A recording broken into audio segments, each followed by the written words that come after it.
నమస్తే. ఇన్నాళ్ళు నన్ను సపోర్ట్ చేస్తూ, ఎంకరేజ్ చేస్తూ మీ ప్రేమని నాకు అందిస్తున్న ప్రతి ఒక్కరికి కృతజ్ఞతలు. అలాగే ఈ వీడియో కూడా ఖచ్చితంగా మీకు ఉపయోగపడుతుంది. లైక్, షేర్ అండ్ సబ్స్క్రైబ్ చేసి మీ సపోర్ట్‌ని నాకు అందించండి. అలాగే ఈ వీడియో పట్ల మీకున్న అభిప్రాయాన్ని కామెంట్ సెక్షన్‌లో కామెంట్ చేసి తెలియజేయండి. ఇప్పుడు వీడియోని చూద్దాం. నమస్తే. Welcome to our channel. నేను పద్మిని. ప్రస్తుతంతో పాటు ప్రముఖ ఆధ్యాత్మికవేత్త, సూర్య ఉపాసకులు, sun spiritual society founder Vikramaditya గారు మనతో పాటు ఉన్నారు. మాట్లాడదాం. సార్ నమస్తే సార్. సూర్యోస్మి తల్లి. సార్, అమావాస్య తిథి శుక్రవారం మధ్యాహ్నం మొదలుకొని శనివారం మధ్యాహ్నం వరకు ఉంది కాబట్టి మరి శనివారం అమావాస్య ఎలాంటి ఇంపాక్ట్ లో ఉంటుంది ఈ డే అనేది ఖచ్చితంగా చెప్పుకోవాలి. ఎందుకంటే చాలా రేర్ గా వస్తూ ఉంటుంది శని అమావాస్య కదా. అప్పుడప్పుడు మాత్రమే వచ్చేటటువంటి పరిస్థితి ఉన్నప్పుడు డెఫినెట్ గా దాని ఎనర్జీ నెక్స్ట్ లెవెల్లో ఉంటుందని చెప్పుకోవచ్చు.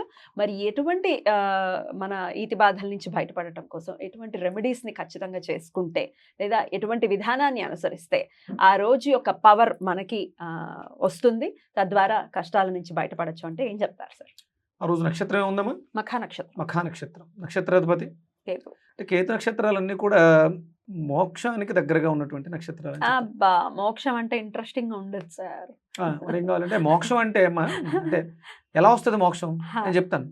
చెప్పండి. అంటే ఇప్పుడు నేను అష్టాంగ యోగంలో ఉన్నాను. అంటే ఇది మోక్ష ప్రాప్తి జరగాలంటే తిండిని దూరంగా పెట్టేసి, అలంకారం అంటే ఇష్టం వాటిలన్నింటినీ దూరంగా పెట్టేసి, కుటుంబానికి బంధువులకి దూరంగా పెట్టేసి పొందేది మోక్షం కాదు. మనసును తొక్కి పెడితే అదేమి ఎప్పుడు విజృంభిస్తుంది. అది ఒక అసలు దేన్ని కూడా విడిచిపెట్టక్కర్లేకుండా కోరికలన్నిటిని కూడా మోక్షం అంటే ఇలా కోరుకుంటే అలా అయిపోతుంది.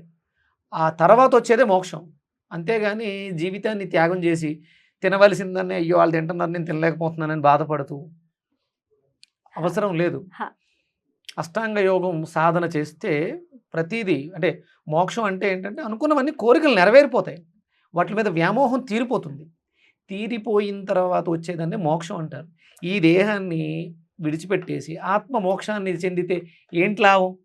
ఆత్మ ఈ ఇన్స్ట్రుమెంట్ విక్రమాదిత్య అనే ఇన్స్ట్రుమెంట్ని తీసుకొని దీని అనుభవాలు పూర్తిగా అన్ని అనుభవించిన తర్వాత ఏ కోరికని విడిచిపెట్టాల్సినటువంటి అవసరం లేదు.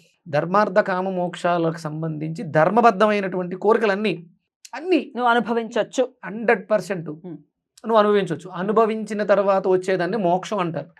అంతేగాని ముక్కు మూసుకొని తపస్సు చేయాల్సిన అవసరం లేదు. నేను దాని సాధనలో ఉన్నాను.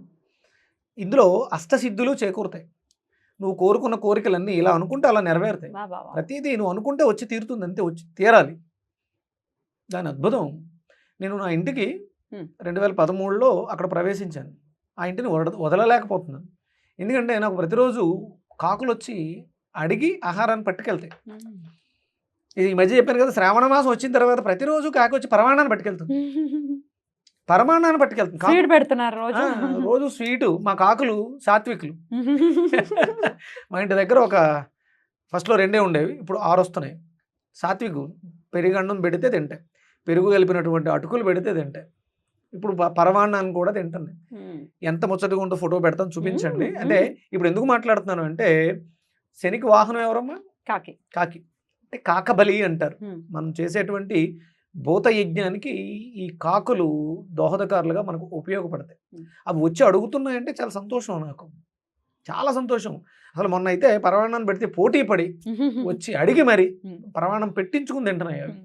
అంత సంతోషం. అంటే ఈ శనివారం అమావాస్య వచ్చిన రోజు అంటే మనం పితృదేవతల కోసం చేస్తూ ఉంటాం. పితృదేవతల కోసం ఆ రోజు ఇదే అష్టాంగ యోగం యొక్క అష్టసిద్ధులు పొందటం అంటే అనుకున్నది ప్రతిదీ నెరవేరుతుంది. దేన్ని మనం దూరంగా పెట్టేసి మనసును చంపుకుని చేయక్కర్లే. మనస్ఫూర్తిగా అనుభవించి ఆనందాన్ని పొందిన తర్వాత సాధించేటువంటి సిద్ధి ప్రతిదాన్ని సిద్ధించుకోవచ్చు. అయితే పితృదేవతలను అంటున్నారు. పితృదేవతల కోసం మనం అంటే బ్రాహ్మణోత్తములకి స్వయంపాక దానం చేస్తాం. అలాగే బ్రహ్మయజ్ఞం చేయాలి కంపల్సరీ. బ్రహ్మయజ్ఞం అంటే సంధ్యావందనం. అలాగే పితృయజ్ఞం మీకు జన్మనిచ్చినటువంటి పితరులకి ఉన్న వాళ్ళకి తత్సమానులకి. అలాగే భూతయజ్ఞం చేయాలి. ఇవి చేస్తూ మనం పశుపక్షాదులకి అలాగే జపతపాదులు చేసుకోవడానికి అద్భుతమైనటువంటి చాలా పవర్ఫుల్ ఇది. ఎందుకంటే శనివారము అమావాస్య చాలా విశేషంగా వస్తుంది. ఉదయం వచ్చింది కాబట్టి ఇవి చెయ్యాలి. అదే సాయంత్రం అమావాస్య వస్తే మన శుక్రవారం ఏం చేయాలో already శుక్రవారం చెప్పాం. చేసేసాం అవును. చాలా అద్భుతంగా. అలక్ష్మీ దోష పరిహారార్థం పొద్దుటే అభ్యంగన స్నానం చేసి శనగపిండితో నలుగు పెట్టుకుని కంపల్సరీ చెయ్యాలి. నువ్వుల నూనె ఒళ్ళంతా రాసుకుని శనగపిండితో నలుగు పెట్టుకుని బ్రహ్మయజ్ఞం సంధ్యావందనం చేసి గాయత్రి మంత్రం చదివి భూతయజ్ఞానికి పశుపక్షాదులకి పితృయజ్ఞానికి కావలసినటువంటి సరంజామ మనం బ్రాహ్మణోత్తములకి లేకపోతే తత్సమానులకి స్వయంపాక దానం. ఇందులో ప్రధానంగా శని కర్మకారకుడు. మనం ప్రారంధ కర్మలతో బాధపడుతూ ఉన్నాం కాబట్టి నువ్వుల నూనెని షాపుల్లో దొరికేది కాదు, స్వచ్ఛమైనటువంటి నువ్వుల నూనెని 900 గ్రాములు, మీకు అవకాశం ఉంది 9 కేజీలు, 90 గ్రాములు కానీ 900 గ్రాములు కానీ ఉపయోగపడేలాగా ఇవ్వాలి. అవతల వాళ్ళకి ఇచ్చామంటే అది ఉపయోగపడాలి. అంటే పట్టుకెళ్ళి మనం పొయ్యాలి, మూర్తి మీద కూడా పొయ్యాలి. ఇది ఎందుకు పొయ్యాలంటే విగ్రహాలు తయారు చేసి పెడతారు, అవి గాలికి ఆరుతూ ఎండకి ఎండుతూ పాడవుతుంటాయి కాబట్టి అవి పగలకుండా ఉండడం కోసం తైలాభిషేకం కానీ మన శివాలయంలో అభిషేకాలకు కానీ పెట్టారు. దాన్ని పారబోయటం వాళ్ళ ఉద్దేశం కాదు. అక్కడ 90 ml 90 గ్రాములు లేదా 900 గ్రాములు తైలాభిషేకం చేసి నువ్వులతో స్వామిని వాళ్ళని అర్చించి ఒక నల్లటి వస్త్రాన్ని సమర్పించి అక్కడ దీపం పెట్టుకుని శని దోష పరిహారార్థం, అష్టమ శని అర్ధాష్టమ శని దోష పరిహారార్థం ఇది మనం ఏలినాటి శని, అష్టమ శని, అర్ధాష్టమ శని, శని మహర్దశ, శని అంతర్దశ, అంటే ఎన్ని రకాలుగా శని బాధలు ఉన్నా ఆ బాధలన్నీ తగ్గడానికి అద్భుతమైనటువంటి సమయం ఇది. అప్పుడు ఆస్ట్రాలజీ పరంగా ఒకవేళ చెప్పుకుంటే అటు కుంభ, మీన, మేష, సింహ, ధనస్సు వీళ్ళందరూ చేయాలి. అందరూ చేయాలి, అంతే కదా, పని కట్టుకుని చేయాలి, పని కట్టుకుని చేయండి. అంటే ఇవన్నీ నేను చేశానమ్మా. నేను చాలా అంటే శని విషయంలో చాలా చేశాను. అంటే ఏలినాటి సమయంలో మేషరాశి ఇంతకు ముందు వచ్చినప్పుడు చేశాను. సెకండ్ సెషన్ వచ్చింది, రెండోసారి వచ్చేసింది. కానీ ఆ ఇబ్బంది ఏమీ లేదు, చాలా హ్యాపీగా ఉన్నాను. అభివృద్ధి పదంగా ఆయన ధన సింబల్తో చేయించినటువంటి ఉంగరం, అంటే ఇవి అవసరం కూడా. నేను చెప్తుంటాను చాలా మందికి 1.7 ఇంచెస్లో కానీ 17 సెంటీమీటర్స్లో కానీ ఒక ధనస్సును చేయించుకుని పడమరలో పెట్టుకుంటే నలుపు రంగు వేసుకుని శని బాధలు తగ్గుతాయని శాస్త్రం చెప్పింది. శాస్త్రం దేంతో చేయించుకోవాలి? ఐరన్ ఇనప వస్తువుతో ఒక బాణాన్ని, ఇప్పుడు నేను బంగారంతో చేయించాను కదా, బంగారం గుర్తుంది, అదే సింబల్ తో ధనస్సు సింబల్ ఇది. దీనికి ఇంట్లో పెట్టుకోవచ్చు, ఇంట్లో పడమరలో 1.7 సెంటీమీటర్స్ కానీ 17 సెంటీమీటర్స్ కానీ ఒక ఐరన్తో ధనస్సుని తయారు చేయించి దానికి నలుపు రంగు వేసి పడమర దిశ, శనికి పడమర కాబట్టి అక్కడ పెట్టుకుంటే శని బాధలు తగ్గుతాయి. బ్యూటిఫుల్. ఒక అంటే అది ఒక ఏమంటారు, ఒక షో పీస్ లాగా కూడా ఉపయోగపడుతుంది. డిజైన్ ఒక ఫోటో ఫ్రేమ్, ఒక వైట్ ఫ్రేమ్ లో దీన్ని మనం పెట్టుకోవచ్చు. ధనస్సు కదా, చాలా బాగుంటుంది. సో షోగా పెట్టుకోండి. ధనస్సు ఎందుకు అంటే అక్కడ ధనస్సు అనగానే మనకి మళ్ళీ ధనస్సు రాశి గుర్తొస్తుంది. అక్కడ గురుడు శనిని అదుపు చేయడానికి, అంటే పుష్యమి నక్షత్రాధిపతి శని, అధిదేవత గురుడు. అంటే ధనస్సును ఇవ్వడం వల్ల శని మన కంట్రోల్లో ఉంటాడు. శని కొంచెం శాంతిస్తారు. అంటే మనం ధర్మబద్ధంగానే ఉన్నాము, గురుడు మనల్ని నడిపిస్తున్నాడు అని ఆయనకి సింబాలిక్ గా చెప్పడం. అందుకని అంటే దాన్ని రోజు చూస్తూ ఉండడం వల్ల మన సంకల్పాలు, అంటే నేను ఆర్చర్ అని ఒక పేరు పెట్టాను. ఆర్చర్ అంటే ధనస్సే కదా, ఎందుకంటే ఎక్కుపెట్టిన బాణం మన సంకల్పాలని నెరవేరుస్తుంది. ఆర్చర్ ఎక్కుపెట్టిన బాణంలా మనం సంధిస్తే, బుధుడు బాణపు పొల్ల, బుద్ధితో ధనస్సుని అధిరోషిస్తే అనుకున్నది సాధిస్తాం. సింబాలిక్ చాలా అద్భుతం అమ్మా అది. ఒకవేళ ఐరన్ లో చేయించలేకపోతే ఏదైనా పోస్టర్ రూపంలో పెట్టుకోవచ్చా? శుభ్రంగా బ్లాక్ కలర్, వైట్ బ్యాక్గ్రౌండ్ మీద బ్లాక్ కలర్ మీరు డిజైన్ చేసుకుని దాన్ని పడమర గోడకి తగిలించి ఉంచండి. ఎటువంటి ఫలితాలు వస్తాయి? శని గురువుల యొక్క అనుగ్రహం పరిపూర్ణంగా పెరుగుతుంది. పడమర నుంచి అనగానే మనకి రాజకీయ పరంగా, అలాగే మంచి నిద్ర, అభివృద్ధి చాలా బాగుంటుంది, చాలా బాగుంటుంది. లక్ష్మీ అనుగ్రహం పరిపూర్ణంగా ఉంటుంది. ఖచ్చితంగా అలా అది ఉండాలనే అడిగేదాన్ని కూడా. అష్టలక్ష్ముల్లోకే వస్తాయి ఏదైనా ఆరోగ్య.